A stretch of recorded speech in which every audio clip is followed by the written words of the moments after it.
Hello, everybody. Hello, everybody. Glad you're all awake. I know I had a hard time waking up. I hope you enjoyed the last panel. Now, without further ado, we're just a few minutes behind schedule. Ethics and military in the same sentence just seems a little weird, but they'll explain it. This is the Ethics and Military and Civilian Software Development Panel. Let me just introduce our panelists, Sam, Wynn, and Robert. Let's give them a big hand. Thank you.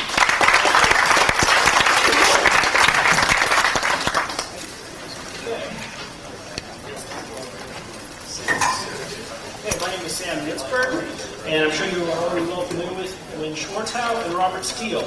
Robert Steele's book is Unintelligent Spies and Secrecy in an Open World, and he gave a keynote address back in '94, right here. Wynn Schwarthow, you might want to be familiar with this document, Cybershock, Surviving Hackers, Freakers, Identity Thieves, Internet Terrorists, and Weapons of Mass Destruction. Disruption. A few of you might be in it. Okay, we're going to lead off with my little presentation. Next slide, please. There's a nice technical abstract that a number of the concomitant ethical considerations between developing military and civilian software are similar, and I shall be examining them. Basically, if you mess up on important things used in the civilian world or the military world, there are grave consequences. Likewise, I think there's also a strong responsibility when you develop systems to do it right. Next slide, please. I'm going to skip the second point for the moment, but it's often cheaper in military and civilian worlds to steal technology. That's why there's industrial espionage. That's why there are spies. Next slide, please. Okay, there are some areas of common ground also in how simulations are performed in both military and civilian worlds. When you model traffic flow, or stock markets, or nuclear arms, or military battle doctrine, you use the results of those simulations to decide how you're going to implement these items in the future. Based on your military simulations, you will change how you fight battles. Based on your financial simulations, you do affect stock market activity. Again, these are areas of grave concern. Irresponsibility in either realm has potentially grave consequences, and there's a great responsibility to do these things properly. Next slide, please. I'm going to be discussing a bit what I call the nature of the beast. That most modern systems are built on conventional software products. This has some very serious implications because what seems to be driving the release dates is market pressures and forces. I've heard very few people who wait until something is really secure before they buy it. People are not willing, generally speaking, to pay the price. Next slide. Scientific American, I forget the year, some time ago, had a nice article on the nature of complexity. And it's been considered that software complexity is the source of errors in systems. I'm going to say no. There are theories, at least, by which defect-free software can be produced. The reason I'm saying I do not believe software complexity is the fundamental source of errors in systems is most systems being developed are not what we call interactive in nature. They're not solving impossible problems. The problems, I think, are too often people do not do the requirements properly, you don't specify systems well enough, get rid of ambiguities in the specifications that lead to security problems and errors. Things are sloppy and in a rush, and it shows. If everyone were doing the proper software engineering methods and being extremely careful, and we're building every system was a new breed, the most complex of its type, then we can talk about software complexity being the source of errors. Unfortunately, I don't think that drives most of them. Next slide, please. When you develop a database, when you develop a graphical interface system, when you develop a file system for an operating system with security features, these will be used by the military and by civilian organizations. When you build a database, it's not you who chooses whether it goes into an administrative managerial database for a hospital for dispensing medications, but whether it's up into a military or intelligence platform.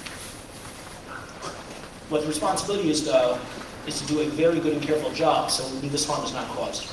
Next slide. Some technologies I'll mention briefly. The global positioning system was set up by DoD initially. Now hackers can use it. There was a cartoon some time back in the federal computer world that showed kids at 11 days standing selling a GPS jamming device.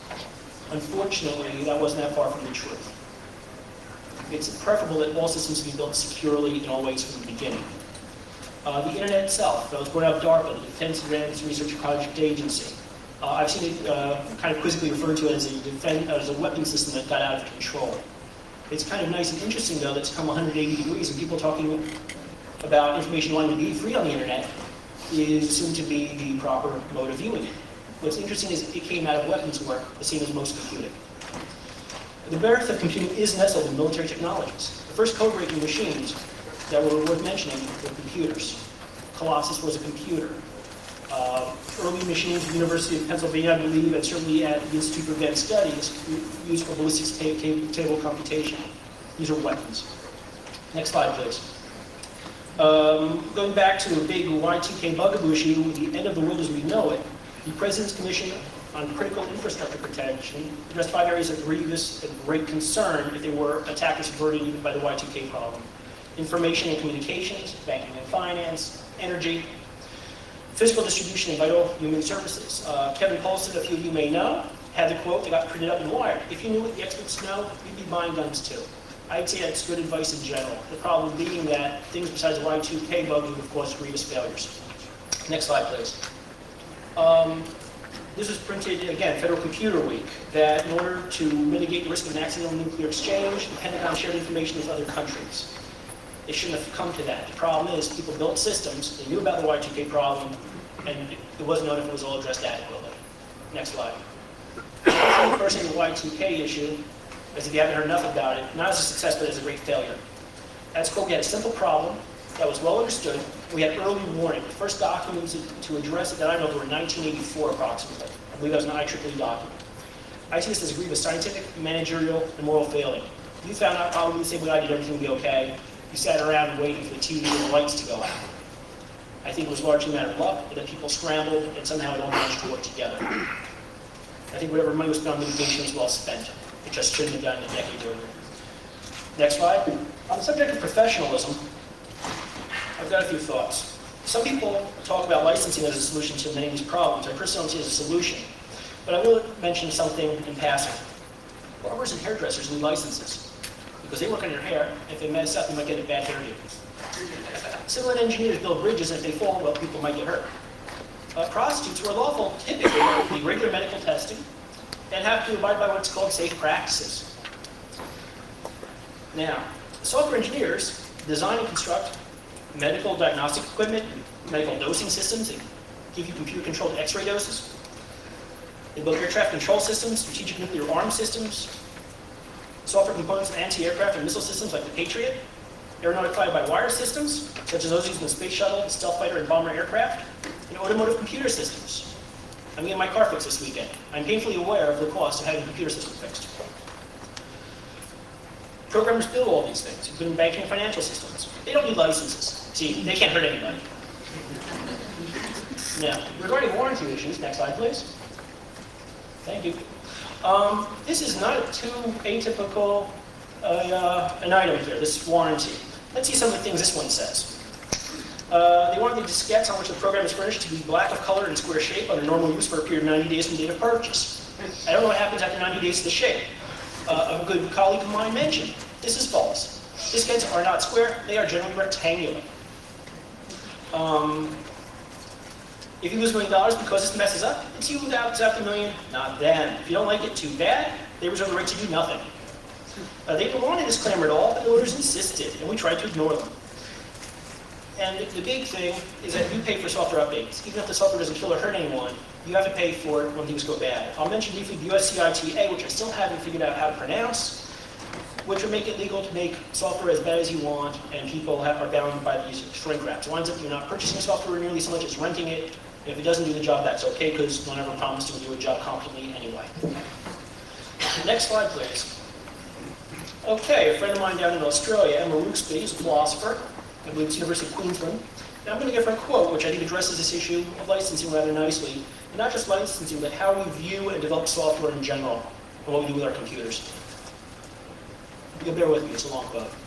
Ultimately, though, as professionals with particular roles and responsibilities, carrying out practical tasks, the ramifications of which are often profoundly unclear, the sorts of guidance that many normative ethical theories provide us also depends on our social knowledge of what it is that we are doing, on our understandings of the possible impacts of the projects we undertake, and our ability to integrate abstract ethical theories with the apparently more practical decisions of the workplace.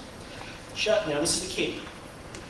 Just as no code of ethics guarantees ethical behavior, No normative ethics can compel assent or assure its own appropriate application. I see this issue of ethical practice and licensing as somewhat related, but they don't have to be. But I believe that her sentiments apply very nicely to both. I will very briefly mention open and closed systems. Let's see if I have that slide next. Okay, actually, I'll get to closed systems in a second. The issues I see are that problems addressed may be resolved with proper foresight in systems design, development, and maintenance. Most systems are not hard. Software workers and managers must be properly aware of the intricacies in developing, building, and maintaining systems, including large and complex ones, and they must be painfully aware of the consequences of failure. Next slide, please. Regarding issues of closed and open systems, which is a very popular subject of debate and discussion, it is true that closed software systems do defy proper security, integrity, and analysis. However, I will mention that I see discussion that if you have open systems, they're intrinsically secure and can be fixed. I will say that if you have open systems, they do benefit from software engineering methodologies. People usually don't do big collaborative works on requiring that the specifications for systems are right, that there's no ambiguity present, that everyone understands what things mean before they build them. That could cause a lot of failures in software, I believe, also. I think that you could do that even in open projects, and there could be great gains. But people have to want, even in the open source world, to sit down and do the software engineering work up front. And now I'm going to wrap up. Next slide, please. My conclusion is that ethical concerns and considerations cannot be decoupled from software analysis, planning, and execution. Most of the challenges facing either the current military or civilian software developer are not new, and certainly not totally new. While technologies and mechanisms specific to any particular application may be unique, what is of increasing importance and consequence is that software developers have an underlying humanistic philosophy and setting in which they perform their tasks.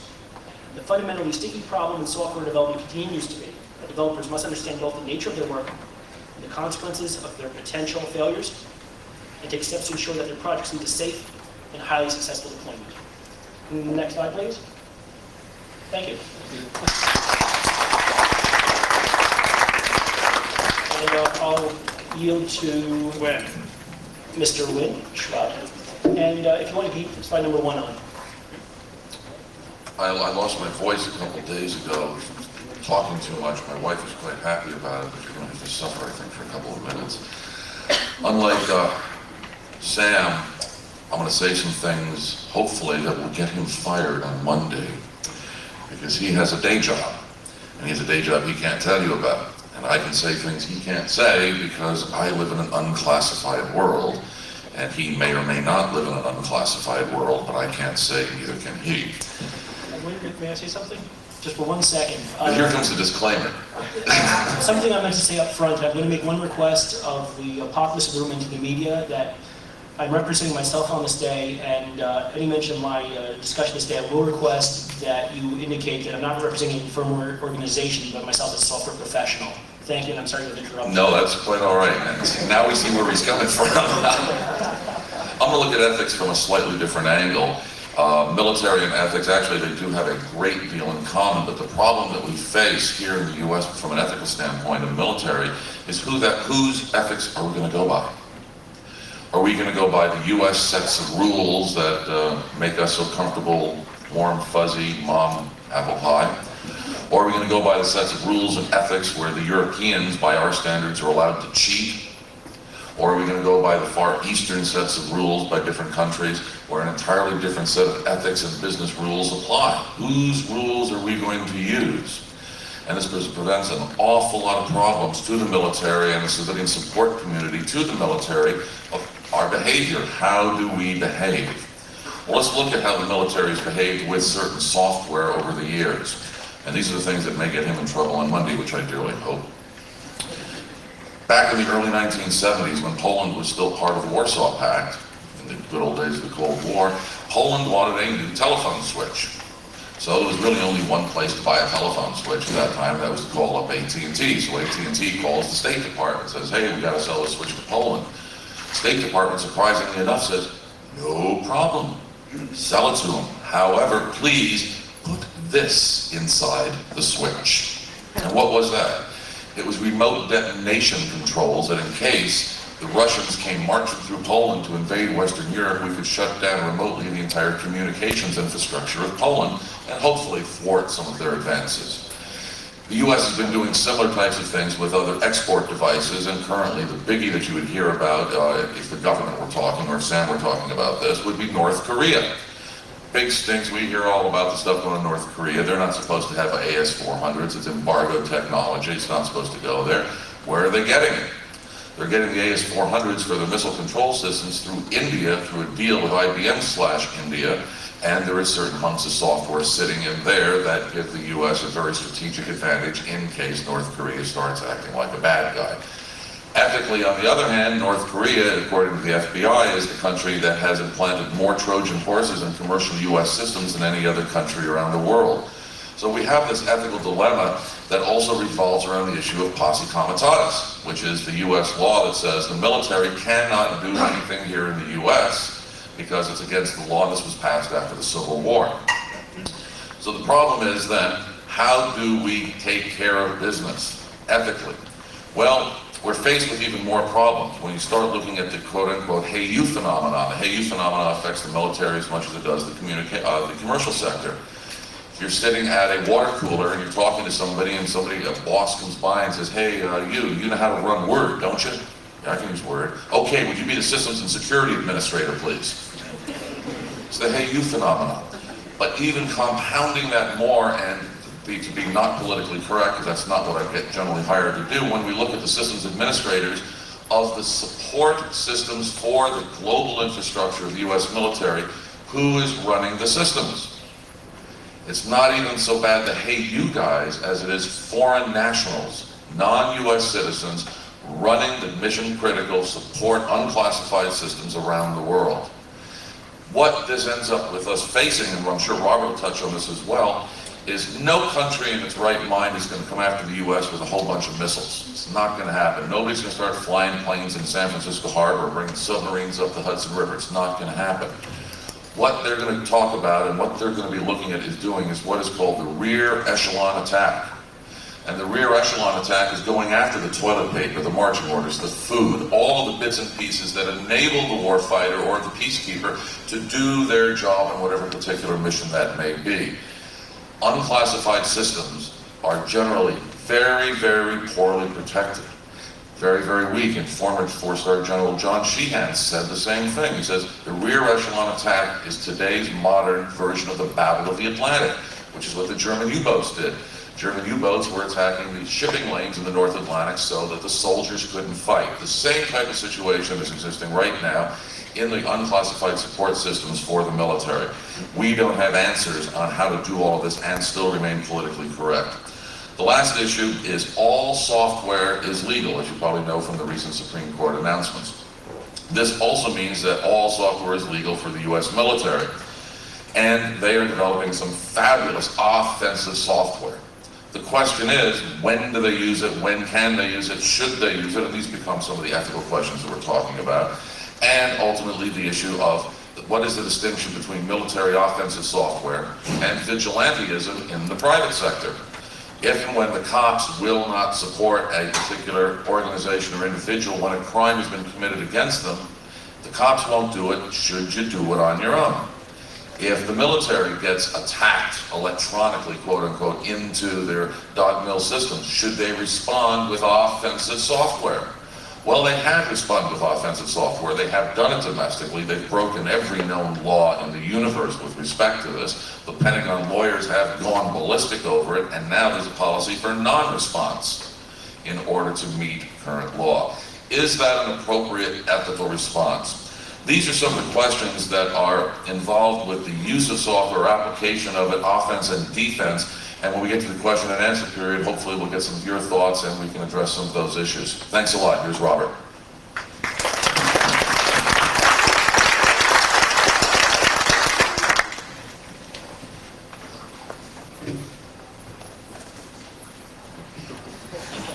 This is what I looked like in 1994 when we had a light show and it was really cool.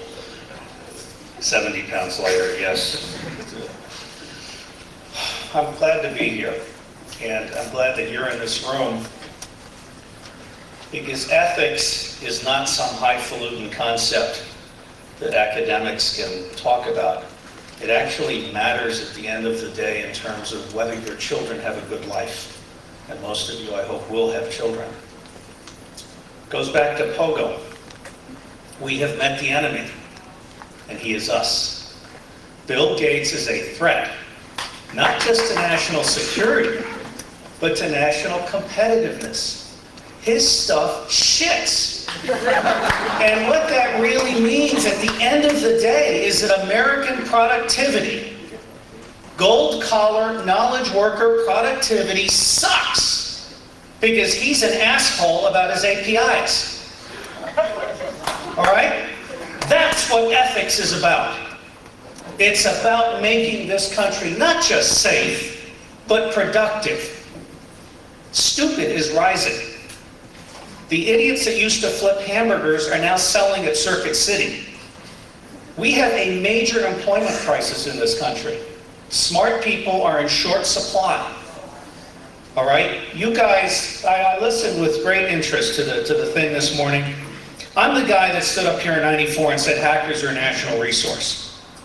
I'm the guy that has been saying for years that Shirley Turkle's book, My Second Self, is the story on hackers as pushing the edge of the envelope. I'm the guy that said in '94 that you should be doing what my friends in Dead Cow are doing, which is pointing out these problems, opening up people's eyes to what's wrong with our systems. Wired magazine, my friend Kevin Kelly commissioned me to do an article, and the working title was, "Is the communications and computing industry criminally negligent or just plain stupid?" It turns out they're really smart. They're not criminally negligent because there is no law against being an asshole. And as a result, we have a whole shitload of complex systems with really rotten software that's undocumented, that is done by unlicensed people, some of them on drugs, the rest of them ignorant. We're not referring to anyone in this room, of course. This is really a problem. Now, why is it a problem? Why does it matter? There's a couple of reasons why it matters. First off, we're no longer in the agricultural age. We're no longer in the industrial age. We're in the digital age where it's either on or off. Yeah. It either works or it's fucked. All right? There is no in between. Bill Gates, in his little mind someplace, understands that he better start moving his money offshore because it's going to crash on him soon. We really need to think through. Do we want a digital economy that does not degrade gracefully? The Federal Reserve has gone from 12 regional computers to 1. 3? Well, that's a hot backup, a cold backup. We all know they don't work. Okay. The bottom line is the Fed is down to where if they go out for 15 minutes, that's $1 trillion write-off. You will never replicate those transactions. You will never do forensics at the Federal Reserve level. Charles Perrow wrote an excellent book called Normal Accidents, Living with High-Risk Technology. And you know this better than I, but for the sake of the feds in the audience and the media and anybody else here that worries about stock prices crashing, simple systems have single points of failure. They're easy to diagnose and fix. Complex systems have multiple points of failure that interact in strange ways, very difficult to diagnose, really tough to fix, particularly when every fucking helpline says, oh no, that's a Microsoft problem, that's not HP, that's not Dell, that's not Sun, that's Microsoft interacting in strange ways with our system. We are in an environment of a constellation of complex systems with all kinds of organizational and legal and ethnic and cultural and intellectual boundaries that we're not able to cross. So what is ethics? Why is ethics important? Ethics is about building for the common good.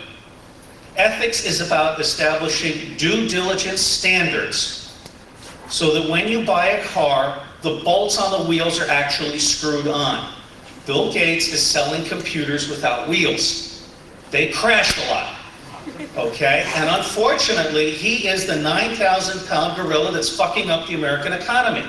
And he's having a negative impact on the rest of the world. Other than that, I like the guy. This is about the common good. Now, who's responsible for the common good? There are two answers to that. The first is you, and the second answer is your government. The reason that all of these people who talk about stateless international relations and multinational corporations running the world and all that, that's a scary thought. Governments exist for one simple reason: to deal with what are called external diseconomies. They exist to deal with things that Bill Gates doesn't give a rat's ass about, but that are really, really important to our national security and our national competitiveness and to your livelihood and to the future of our children. So what does that mean? It means that as we move into a network economy, where every individual is more important than any organization at large, we have to create a network ethics that is institutionalized by law. I'm really blown away at the difference between this conference and 1994. My God, it starts on time. That's a major hack in itself. You know, you've got a program manual. You've got a fantastic range of mainstream as well as radical speakers. You've come of age. It's not selling out to make the system work for your benefit and the benefit of your friends. And so I say to you, keep on doing what you're doing, but as physicians are tasked, do no harm, but enlighten people, because from what you do will come network ethics. Thank you.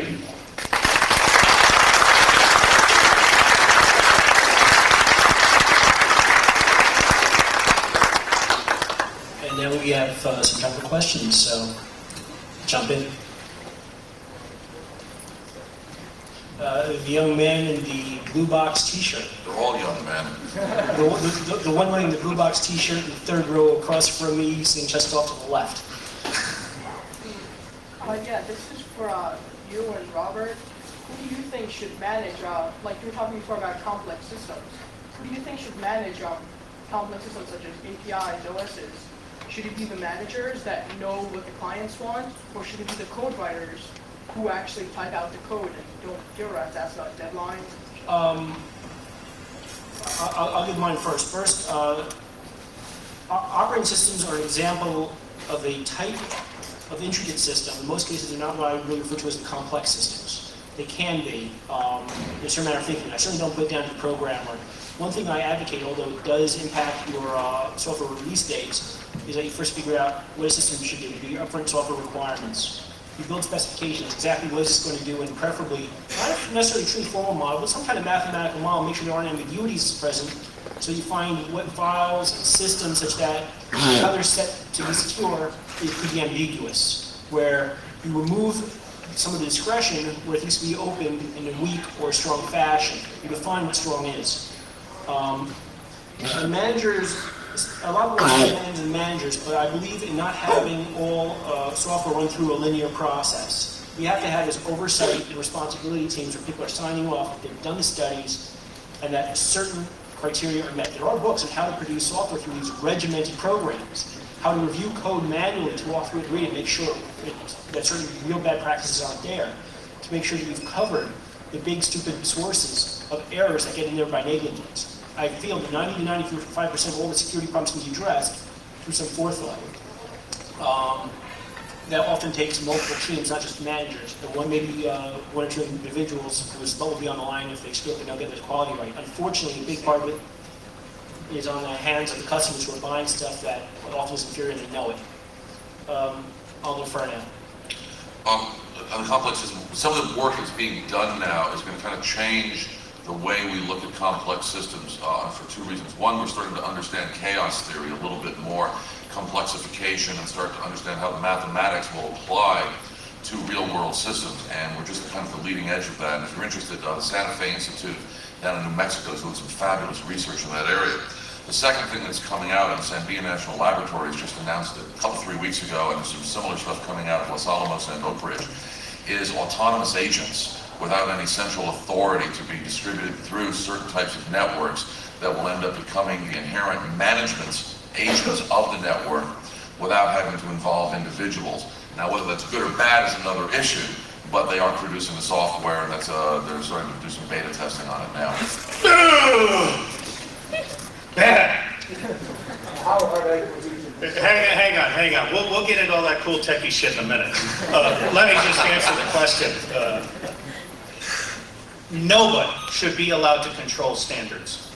I believe that Vint Cerf set up the right model with the Internet Standards Committees, where really smart people came together on a voluntary basis, and they produced standards that worked, that were adaptable, adoptable, scalable, migratable, all of that cool shit, okay? Now, where we have a problem in the United States, and my friend Sam has done a very good job of pointing it out, is it's legal to sell software that is shit. That has to change. We need to have legislation that establishes standards of due diligence, just like we have fiduciary standards, just like we have good business practice standards. And industry has to be held accountable for what is now legal actions that undermine your productivity and security. APIs is a classic example. Bill Gates has to put his APIs up front and not move them, not change them, stabilize them, document them, the whole bit. How are you going to do that if the industry writes the law, like they've done with? That's a very good point, and we can we can get into that. I don't want to take any more time, but I think the bottom line here is that people have to illustrate these vulnerabilities. And what has not happened to date, America is a very rich and powerful country. It can survive a lot of incompetence in Washington. I mean, it's getting to the point where it doesn't matter who's president, okay? But the bottom line here is that we are moving into an era where it really does matter if software sucks. And that's where you guys are doing a national global service. Our friends from the Netherlands and from Germany. You have to educate the American and other international publics, and it's hard to do, on why it's important to worry about software standards, why it's important to worry about software reliability. Because the bottom line is, at the end of the day, everything else about your life depends on software being trusted. Right, and liability is the key word I'd like to get one question to. So when we saw this law bar bullshit, I do not agree when you say Microsoft is selling car without wheels. They have wheels, but they have brakes, and those brakes fall out at special circumstances. So if any company would sell cars like that, they would be taking into liability, and that would be a high price to pay for them. So people would stop selling their cars and buying their cars, and there would be coming a big question of saying, hey, what are you doing there? But if it comes to Microsoft systems, then I'm really a little bit, he's given a Microsoft presentation on this panel. people seem to act like Microsoft software falls from heaven, and it's there, and they have to deal with it, as if there were no alternative.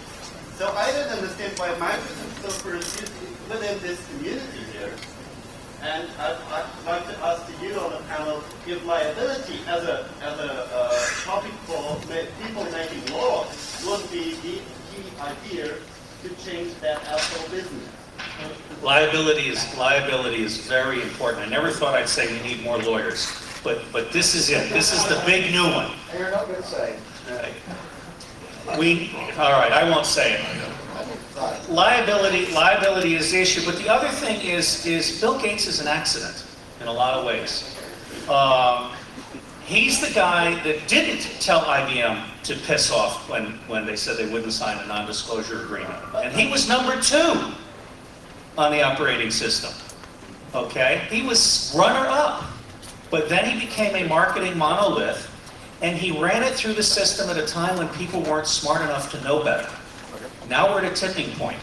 Now we're at a tipping point where it matters if your Microsoft products stink. It matters if my PowerPoint slides explode my Word document just after I've written an 80-page business plan for $5 million. This pisses me off. It also wastes 3 days of my time, which is priced at roughly $9,000.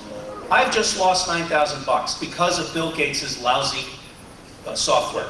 So now it's up to you guys. You need to illustrate this thing. You need to be friendly with the media. I think Emmanuel has done a wonderful job of being media friendly. And I hope you guys will all not play the role of people that have been victimized or people that are doing anything illegal. Play the role of Holy Grail crusaders who are simply trying to educate the public as to the ethics that is lacking in the communications and computing industry. One thing I will mention, though, is I did have my backup presentation ready to bring more confidence. And in terms of loss productivity, yes, Kinko's charged me quite a sum of money to do this. What did you use to create it? In the back. Something unreliable to happen. Yell it out. Yell it out. Okay, next, please. I believe the man up here wanted. Okay, I'll take it from the man in the white shirt back there, and then this gentleman right up here with the camel pants had a question also. Y'all are talking about how insecure. Please speak up. Y'all are talking about how easy, how you think that computer systems and routers and all the software is a place of insecurity. If I was a terrorist, I'm not going to go after a computer system. That requires too much time, too much information.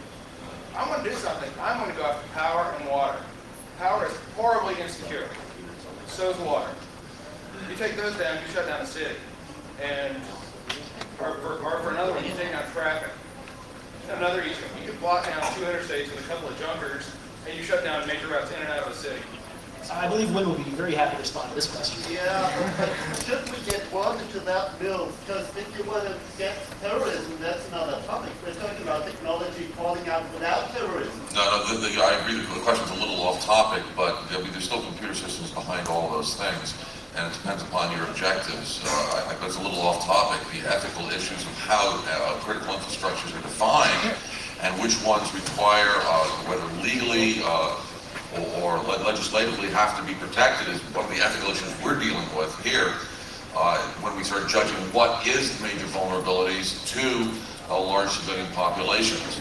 But when we look at the PDD 63 and the National Infrastructure Protection Center versus what is occurring in some of the European countries, there are different views of what constitutes criticality. And as Robert's point, and I've stolen his term over the years, is graceful degradation.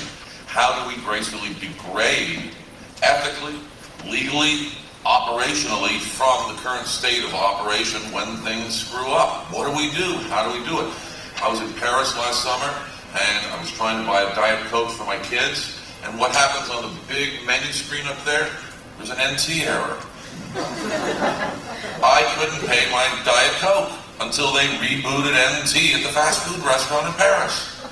They had no mechanism for fallback. So when you talk about terrorists and power and all that stuff, there are some manual backup systems. I'm not familiar with how they all work, but those are some of the issues that we really need to be dealing with, is how to survive acts of man in distinction to acts of God. We got the hurricane thing down. Hang on a second. There are 2 key points I want to make here. First off, the question is on topic in this sense.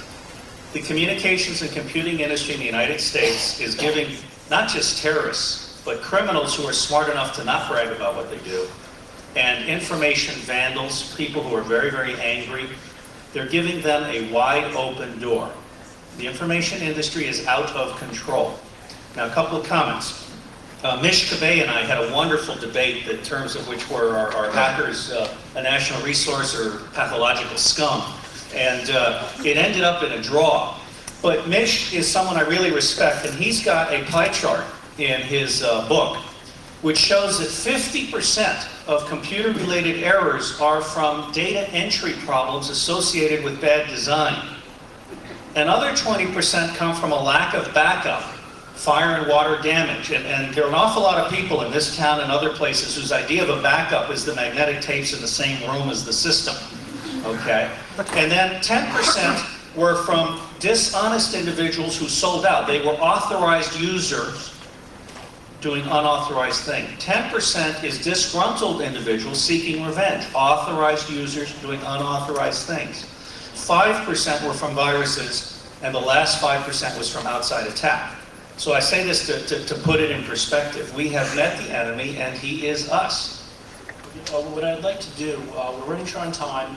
I would like to take two questions, one from the gentleman sitting right in front of me, and one from the person sitting at the most extreme distance back from me in direct line, but maybe we'll try to give each question an answer about 2 minutes. Okay, I understand. Speak loudly, please. Okay, I understand what you're saying about the need for some type of control. Thank you. In systems like that. But I'm an embedded programmer for Datascope, and we do medical stuff, and we're regulated by the FDA. And let me just say that they are really a bunch of idiots. I mean, a lot of their requirements are contradictory to other ones, and if you follow one of their guidelines, it contradicts with the other. So if the government isn't going to be able to regulate itself and to enforce these coding practices, then who can we get to do it?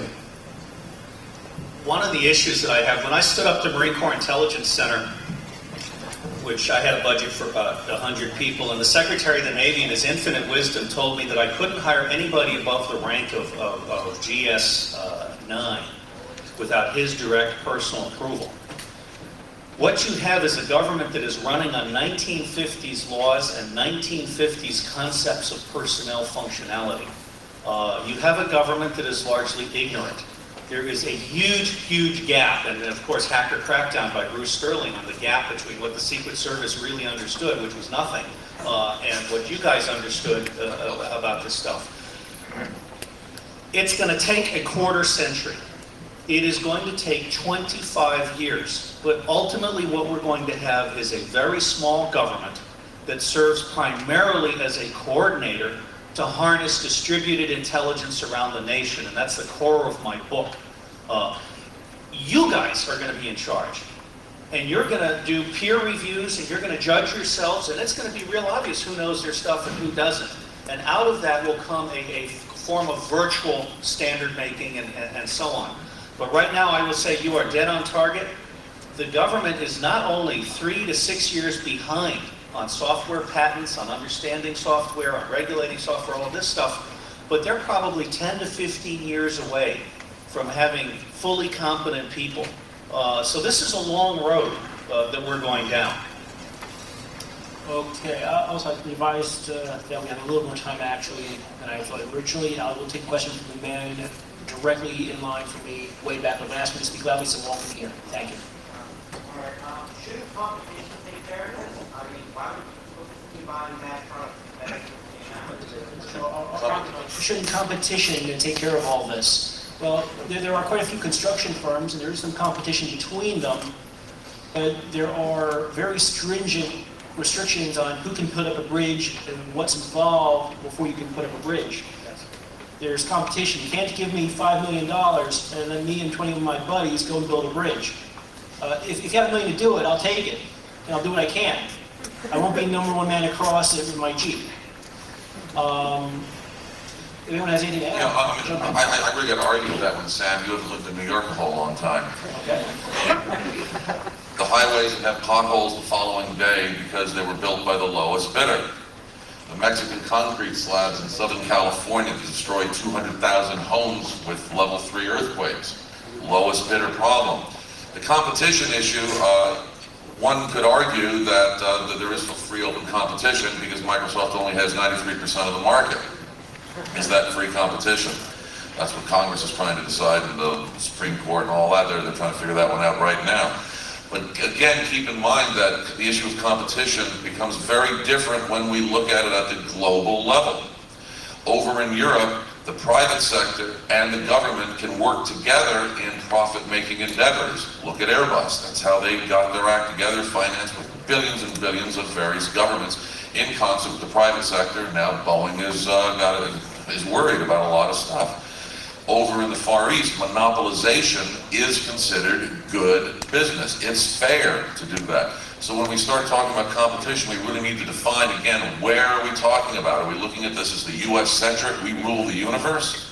We're only 4% of the population of the whole planet. So our concepts of what we're trying to do and the ethics, if you will, of business do not necessarily apply everywhere else. One quick sentence. The relationship between the government and industry is going to have to change. Lest anyone not understand my position, I say government is good. We need government. Government does the external diseconomy things that Bill Gates doesn't want done. But government is ignorant. Government is 25 years behind where it needs to be. The relationship's going to have to change, and I think the way it's going to change is government will orchestrate standards and due diligence legislation and things like that. Citizens will actually enforce it. It will come to the day when a whistleblower, just like that beautiful thing with the Intel chip, I mean, wow! Overnight their ass got kicked. This is important stuff. You can do that. But you need to do it legally with no harm done to the systems that you are examining on behalf of the citizens. Yeah, we'll take one more question. We have 5 more minutes, we're told over here. 5 more. Okay. I'm sorry. I've asked you. 5 short already. questions. I'm going to try to give several rows back, man, slightly to the left. Got 3 seats in. Yeah, I appreciate what you're saying about the government perhaps needing to legislate official standards. I think you drew some parallels to some of the fiduciary responsibilities that many organizations have engaged in today. For example, the SEC regulates things in the interest of shareholders' benefits, et cetera, et cetera. And I also agree that some of the federal standards that exist today, some of the FIP standards, may be woefully inadequate or antiquated in other respects. However, I think what you didn't mention that's important, and I'm interested to hear your thoughts on this, is that I don't think academia bears sufficient burden in this process. And the reason is that while there's a lot of great things about the Wild West situation we're in right now, there's not certain types of degrees that we need. And some of the real computer science theory that we were taught in college, a lot of us, is not necessarily applicable to what we do in our day-to-day lives. And I think academia really needs to bear some of the burden for having actual stringent and rigid qualifications, much like with the JD or an MBA or an MD, where you're qualified in a vocational sense to execute these professional tasks. So don't you think that the responsibility should be shared by the American and international university system in that respect? All right, there's a couple issues there. Academia actually is fairly well involved in this, but the courseware, there's only a couple of universities that have real, and I'm looking at it from the security standpoint here, have real security applications. One is Purdue University and the other is George Mason University. They offer advanced degrees in security and software engineering and how those disciplines tie together. But the other issue with academia, again, ties in with the points on internationalization and global issues of security. The current range of security criteria is called the common criteria.